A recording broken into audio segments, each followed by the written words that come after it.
there you can't do cheap flooring. You know, it's just not an option. The flooring is going to have to be some of the more expensive flooring because then otherwise you're just going to have to replace it in 5 years and everyone will hate me. So you're So thinking there's like going a to be a few hardwood, things that some kind of hardwood?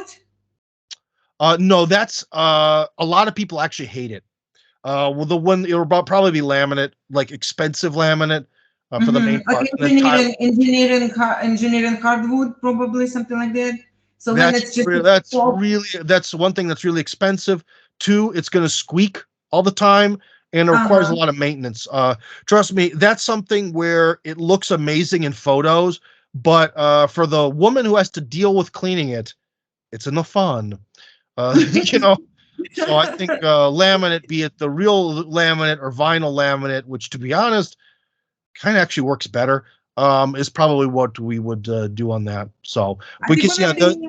Are you gonna have like a heating floors, or they're gonna be just? You cannot heat. those You break cannot easy. heat the laminate, right? Heated floors, those break easy. Easy. So And there's no reason to have them. maybe we could offer that. I don't know. I'll have to talk to the construction if some people really want it, Mhm. but they break real easy. And what happens when your heated floor breaks? You have to tear the whole thing up if one part breaks. That's just not a good strategy. So Uh-huh.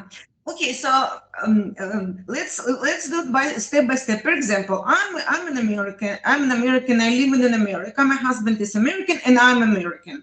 I yeah. have no Russian connection. I watched Julia's video, and I saw Tim's interview with Tim, and Tim talking about the project in Russia, the American Village project, Yeah. and I got interested. And I thought, oh, I kind of see the politics and economic situation in America is doing not so good. I don't like what I see. I don't believe in a political change in the country anymore. So kind of getting disappointed. Or I'm going to get retired. I feel my retirement pension is not enough for me to live Mhm. in America. So I want to kind of have move to a country where I can feel myself safe, where like I can live among white people, Mhm. and I can maybe have enough money from my retirement to live comfortable in that country. So then I saw your interview with Tim. Tim said he can help us to move. There is some loophole. He can help to finance the home. What's Mhm. the next step? So, for example, I saw the video. I won't talk to you. I won't talk about the project. We If get it's we got urgent, in touch. What if next? this is because there's one person who's been claiming that this is urgent, and I've been working with them to do this even before we're ready. So if you're like him and you need to do this now, you want to move to Russia or you're already in Russia and you need a mechanism to sort of buy your way into a life in Russia, be it for just yourself or yourself and your foreign wife or yourself, your wife and your foreign kids and all this stuff, then essentially we're gonna, get your money going there. We're gonna set up all the contracts and all that stuff. We're going to buy you a piece of land. You're going to pick out the style of house. So remember, there's three styles: small, medium, large. Pick one Mm-hmm. out. Pick out the interior style you want. And yeah, and then we're going to Can draw up they all the buy the contracts and house? building. Can they buy the? Can I buy the house if I'm being American? I don't have any Russian heritage. I don't have Russian roots. I don't have Russian citizenship. I'm American. I came here maybe for 1 month tourist visa. Yeah. So I came visit you. I looked at the site. I pick up the house. I love the house. I choose the model I want. Um, Me as being American citizen and without any paperwork, can I buy the house, or I need to get some kind of maybe residency first, or some kind of paperwork first to be able to buy the house? No, you just buy it right away. So basically, you're saying the foreign citizen can buy house or real estate in Russia without additional paperwork or anything. It depends on the zoning of the land. Okay, So so the but in answer to your American question, the village answer to you your can. question is, it could be yes, no, or with legal trickery. So it's one of those things. But yeah, so that's it. So yeah, that's why. Trust me, if it was impossible for foreign people to buy things here, there'd be no point in doing this project. Got it. So there's some legal means and ways to purchase Yep, the there are. Okay, Despite the awesome. war, despite the whole unfriendly nation status, Sanctions. despite what you've read in the media that says you Mhm. can't do this as a foreigner, you can. Okay, awesome. So then I come to you, I pick up the house, we talk about the Well, design, not pick, not well, you not pick up, pick out. pick up, pick up. Okay, Yeah, pick out, pick out. So I choose the one design I like. We just talking about the lots, maybe location of the lot for my future yeah. home. And pick out the location of the lot. We do some legal paperwork. Now financial stuff. This is important because people do ask stuff like that. They ask me as well. So financially, as a Russian citizen, I can go and maybe apply for Господдержка or the government support program, right? So it's going to be 8%, 5% for family mortgage, right? So there's different mortgages. So I don't think things are that easy, judging from what I've seen. But anyways, yeah, I just bought myself a new construction apartment with Господдержка, which came under 8%. Just being Russian citizen because I have. But if I didn't have Russian citizen and people, let's say they did not sell their house in America or they don't want to sell the house in America, maybe they want to rent it out so they can have additional income to live on, additional to their retirement fund. Or maybe they not retired yet and they want to use this money from renting their home in America to live comfortably here. So they don't want to sell the home, but they still have some cash to put to maybe put some down payment. Do they have to put some down payment or they have to prepay this whole house in American Village? that really depends on a lot of situations. It'd be a lot better if they could put the whole amount of money down. And remember, if you think about things in terms of like American money, $100,000 buys a palace here. So it's you kind of have to think of it in those terms. There's a little bit of flex, but again, this is one of the things. The problems with this thing is until we launch, you can't really answer a lot of these questions. The construction company said that they're willing to work with people and sort of on a case by case basis. But what does that mean? They don't like you. Maybe they won't give you anything. They do like you. Maybe they will. So, also the banks right now are giving terrible interest rates on mortgages, absolutely terrible. Well, what if it changes tomorrow? Then all of a Right. sudden, this whole like just taking out a traditional mortgage becomes way more viable than it is today. Or even if the mortgages are bad, someone might want to do it anyways because they don't care. You see? So there's so many options when it comes to this. The easiest thing is to just buy it. That's by far the easiest thing. But you don't have prices Or yet, remember, right? because You this is will know Russia, later. Uh-huh. you can sort of build it in phases. You don't have to build it all at once. Yeah, that makes sense. But price related, you cannot even give like some price range. For example, you think like the smallest home will cost approximately between this and that. You don't have that kind of number in mind at all, or you already have some idea. I do, but I'm not saying. You're not I'm not saying, all saying till right. the site launches. Don't worry about it. Okay, so we will just, then we will keep in touch Well, and. yeah, it's one of these things where you have to understand human psychology is Mhm. if people hear something and they like it, and then later that turns out not to be true, they're going to all be mad and offended and then not participate. Right, I totally So agree. that's the way people are with stuff. So no, we're Right. not going to So get it because later when you have. unfortunately, Mhm, hold on. mhm. Unfortunately, the war has made everything vastly more expensive in terms of construction. The price of really building anything in Russia since the start of COVID has doubled.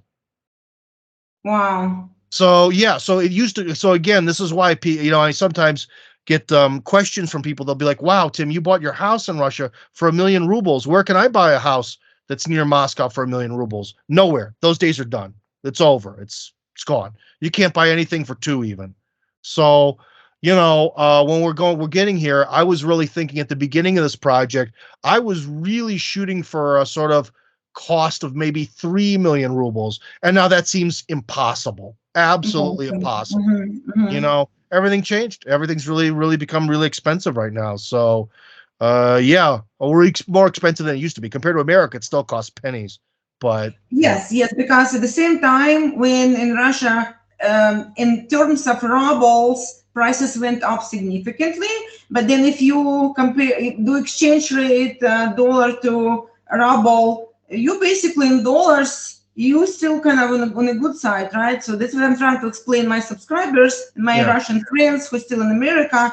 Then maybe it's right now. It's a good time to while exchange rate is still high, maybe use your dollars and put them in a business or buy a house or real estate here in Russia while the dollar is still about Well, yeah, $90. even if it has nothing to do with me, okay, let's take me out of the equation in my project. Is right now a great time to buy real estate? Well, first off, it's always a good time to buy real estate in Russia. That's where all my money is. Every time I am able to get 1,000,000 rubles, I immediately dump it into real estate, and that's why I have 3 pieces of real estate under my name. Okay, one of them's not paid off yet. It will be. It will be one day. But anyways, Russian real estate is extremely reliable. It is extremely stable. It is the best. And basically, if you want to be a fairly wealthy person, you do what other wealthy people do. And in Russia, wealthy people, when they have excess money, buy real estate because it holds the value. It compensates for inflation and then some. So I would really recommend anyone if they're a person of means, say they have $1 million in their savings, right? And they have and they're thinking maybe one day I'd like to move to Russia. Well, on the one hand, it's never a good idea to buy real estate in a country where you don't have citizenship or you don't live. That's always very risky, okay? But let's just say you're thinking there's a really good chance I'm going to move to Russia in the future. I really want to do this, maybe not right now. Take $100,000 out of your million, buy something decent, and then when you get here, you have some place to live. You know, because I don't know what's going to change. What if the ruble really gains on the dollar? Then all of a sudden, it's going to become very expensive to buy something here. Right now, Right. it's really dollar. If you're $1 euro advantage at the time of the recording of this interview, it has so much buying power. It's crazy. So now's really the time to strike. Although even then, in October, $1 was exchanging for like 102 rubles. Now it's only 88, Well, yeah, that's a 86. big difference. That's already Yeah, it's a pretty big 20% difference. already decrease Yeah, in the buyer power and buying power. If you exchange, if you could bring your American dollars yeah, and exchange, so we don't know what's going to happen. Some yeah, people saying ruble will keep getting weaker, but some people saying dollar will getting weaker based on amount of dollars printed in the United States and inflation is yeah. going on over there, and interest rates going up in America as well. And right now, with all the inflations, what you can buy there on your dollars, what you can buy in Russia on this amount of dollars. Well, yeah, exactly. Like if I think about it, let me also put it this way. One thing that I have to say is when we're talking to an American audience is that in Russia, we actually have private property here, unlike in America. In America, you have insanely high property taxes, and if you don't pay them, you lose your home. And in Russia, Right. I own 3 pieces of real estate. For all of it together, I paid $22 in taxes. And even if I didn't pay, it would take them a long court proceeding to take away my stuff. Okay, so one thing that's very good about Russia as it stands today, modern Russia, is we actually believe in private property and low taxes. So that's another advantage to investing in a specifically Russian real estate is that the taxes are minuscule. In Moscow, they're worse. If you buy something in Moscow proper, they're supposedly worse, especially on something that might be considered luxury. But still, it's nothing like it is compared to America. Yeah, probably even less than just the average prices on average house, which average house in America right now is $500,000, and it's Yeah. gonna be just the sticks and the shiprock and sticks. Yeah, yeah, yeah. Well, another thing too is about with Russian the value of things. The government evaluates things based on what's called the cadastral value, which is the value of their big magic map that they set, and it is way, way underpriced. Like I mentioned in this discussion that you mentioned earlier. I think the value of my home, if I put it on sale tomorrow, it would sell for 5 or 6 million rubles. But the cadastral value of it is like 800,000, which is like the cost of buying like a shed. It Right, doesn't even buy right. one car. So because of that, it also means that the taxes are something like I don't know, 1/10 of 1% of the value of the property, but the evaluation of the property is also already like 1/8 or 1/10 the value that it actually is. If you see what And I mean. also utilities. Don't forget utility cost. The utility cost Oh, is in that's like America right now nothing. absolutely Yeah, crazy. yeah. And And how a much lot you of paying? How much you paying for your utilities for your house you're living in for a month? I would bet probably within $100 per month or well so. for the house in bad weather, it would be something like 10,000 rubles. In good weather, 2,000. So Okay, that's so it's $20. between $20 to a A hundred hun- dollars in worst case scenario. Yeah. Yeah.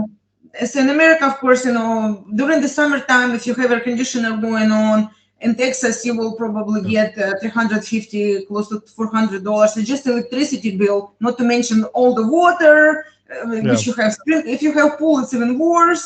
If you have a natural gas for the stove, it's even worse. Or for the water heaters, and you can easily get during the summertime in Texas $500 bill. Which for Oh yeah. Russian, if you tell them you have $500 bill, they will think you crazy Well, or yeah, you that's shouldn't that's the some kind of bill that balance. someone would pay to heat their home in the middle of winter if they have a giant home and they're heating it in maybe a very inefficient way. That's when you get like a $500 bill, but that's for like a pretty titanic house that's heated by like all electric heating or something. So the electricity is sort of at like maximum for the entire month, you know. Something like that could actually add up to 500, something just ridiculous, but you know. Versus have a central natural gas, which is really pretty much cheap, and people all over the place they do have natural gas. Of course, you can live somewhere further on when there is no that line, the gas line is not there yet. But most of the villages and places around the big cities, they Yeah, pretty much most do. accessible for the. Sadly, I don't. But at both of the American Village sites that will be released when the website is released, both of them actually do. And I forgot to mention that one of the sites actually has an apartment complex on it where people could rent an apartment to stay while their Oh, home is that's being cool. built. So That's super that's cool. nice. That's That's nice. nice. So yeah, that would be. I think conveniently wise, it's absolutely amazing idea because people can stay there, maybe even look at their home being built or visit and inspect, and maybe meet designer on site and Yeah. pick up some materials and make some changes or suggestions Yeah. during the No, no, no, design. no changes. Jane, no, no, no, no. We don't. No, no, no, no. That's not how construction works. Once you get the green light, you go forward. For That's the how that. for the construction, so I mean designer wise, right? They can change maybe the color of the wall or color of the door or something like that. But up until the moment when the paint is Yeah. purchased. Yes. No, at Yeah. least they can just visit maybe and see how the progress is going Well, yeah, and make that sure they can do. everything Sure, is, why not? That's yeah, yeah, everything your is land. built by design.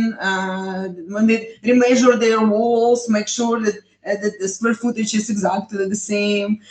Normally, Yeah. people who build a home, custom home, they like to do that. They just want to make sure everything is the way Well, they yeah, agreed to have. And they have apartment to live next door, right? And yeah. that place will have some kind of cafeteria probably, and so they can. No, you're cooking for yourself. Uh, Well, I mean, well, what apartment buildings have a cafeteria? None. Oh, it's a business, commercial business next door or close by, so people can eat. No, the business next door would be the Eastern Orthodox Church, I Russian see. Orthodox Only, Church. but You Russians know, very yeah, business savvy, so they can somebody can say, oh, there's whole village is building up. Let me build some cafeteria or some this infrastructure close by. well, yeah, that's another thing where, yeah, is hopefully some people will want to take initiative. And one of the things that Russians generally don't take advantage of is the fact that you can do whatever you want on your own land for the most part within reason. So it's a really good environment to start up a small business. And you want to sell hot dogs off of your front lawn to people going by or whatever. Just do it. You don't need 50 million permits or whatever. You can just do whatever you want, and it's very freeing. So basically, you're saying the regulations in Russia is still considerably lower compared to Yeah, American regulation, which are especially more when it comes infinite to, yeah, especially regulated. when I talk about when it comes to construction. You know, Mm-hmm. a lot of things are just. I'll put it this way: the United States code is an expensive book of law. In Russia, code is a book of suggestions.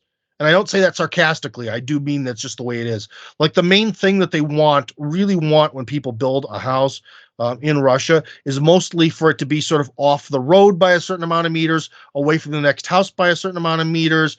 If you're going to have a septic tank, that the septic tank isn't right next to the source where you get your water from, so you're not drinking, the feces. That's kind of stuff like that. But when it comes to what you do inside your house, like I bought a junker house and fixed it up. That was my one of my big projects in life. And there's no inspectors. There's no people coming to review how my fuse box looks. It doesn't exist. Oh my gosh, Yeah, there's no permit this sounds paying. like a dream construction, because for Yeah. any builder, this is like a dream came true, because I did build my own house. Actually, my family did build in Dallas, and those inspectors, that was pain in the Yeah. that was up to like what kind of staircase you can have, like how the 8 inches. The difference between 8 inches. how thick it's gonna be, that each step, how thick it's supposed to be. You have to put like 4 inches diameter bowl between the razors so it can fit in or not. And then I could not put the glass headrail. For the inspector, just for the inspector, we had to put regular headrail. And as soon as he left, we took it down and put the glass handrail, because they decided the glass handrail Yeah, was and it not really part and it of the also course. shows just how important all those rules are, because that's what everyone does.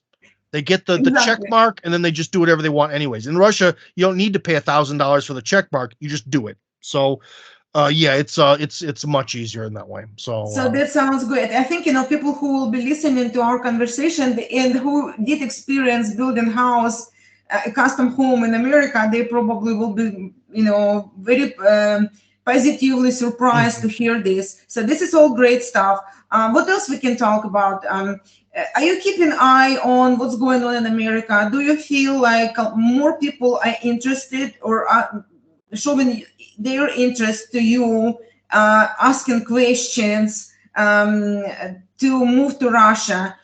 Or you feel like the interest is kind of lower because of the special military operation in Ukraine? I would say that for the entire time that I've had a media career, which involves a Russian language side of it, where I usually have a sort of Russian audience, and an English language side, which I have a Western European, American, Canadian audience. And that Western audience really, their interest in moving to Russia was always there, but it really spiked upwards when COVID started, because the regulations around COVID were much more lenient in Russia than in a lot of countries. And in Russia, it was done on a state by state basis. So, like the Mhm. Moscow region really didn't do anything. Moscow, the city did, Moscow, the region didn't. So, yeah, so I think COVID was a big eye opener for a lot of people, and especially about how in Russia we didn't have forced vaccinations or anything like that. That really also gave people pause to consider living here. With the war, I don't know. There does also it did seem to have some sort of factor into it. Yeah, but I think people are starting to sort of sense that in Russia things are kind of going in the right direction, I would say. So maybe it's connected with that. But again, the immigration system, you might want to come here, but the immigration system does not want you to. So it's definitely a fight to be here, and thus this whole American Village stuff. All right. So basically, for everybody who's gonna view our interview with Tim, and people thinking that maybe there will be some challenges, maybe it will be a good idea to reach out to Tim. I'm gonna leave his contact information and a link to his website, so you guys can contact him, and he can explain what particular loops and help he can provide for you guys for potential residents of that American Village versus if you come on your own. One thing is, if I can, before we leave, then just say is, you told me that one of your main, like your audience, there's a lot of Russian women who are already married to American men. So I have to tell you that for that type of person, Mhm. if the Russian woman still has her citizenship in order and all that stuff, then that gives her husband the right to apply, not receive, apply for temporary residency in the Russian Federation without having to be accepted into some sort of immigration quota or any of that Mhm. stuff. So, Mhm. in some ways, for your audience, then, for this Russian woman who still has Russian citizenship and Western foreign man, you are kind of already set up to come here. You're very much, your road is not going to be easy because of the migration bureaucracy's pure nightmarishness. But in general, your road is going to be much easier than that of, say, a married Western couple. So you have a huge advantage. And if you want to move to Russia, you should, because, like I said, you have a huge advantage and you're allowed to. That's the big difference. So, So then people asking. So we have like two categories of people. Most of them, the older, like myself, yeah. and so we've been living in America for many years. The husbands normally a little bit older than Mhm. wives. So husbands already close to get retired, already retiring like in the near future, and the wife thinking like, well, husband is gonna get pension, and on that pension or the retirement funds, they will be not able to survive in America unless she keeps working and he's getting his $2,000 pensions, right? Yeah. Retirement funds per month, and it's in a good way, maybe what 2,700. I think the government is going to increase the retirement fund for additional $300 in January. So maybe it will Maybe. be, let's say, and I think there's maximum amount. I think like $3,000 is like max. You Yeah. cannot get more retirement than that. And the $3,000 to live in America right now is absolutely no Well, way. yeah, $3,000 to live retired, so you're not having to deal with like children and all that stuff. That's actually a pretty good lifestyle. I mean, the average salary in Moscow last time I checked was something like $1,000 a month. So it's essentially like you this as let's just take it $3,000 a month in America. What would that be? Oh my gosh, I'm real bad at math here. Hold on, let's divide. So that's $3,000 divided by like 20 working days a month, divided by 8 hours. That's $18 an hour. So that's above like a cruddy minimum wage Poverty, job.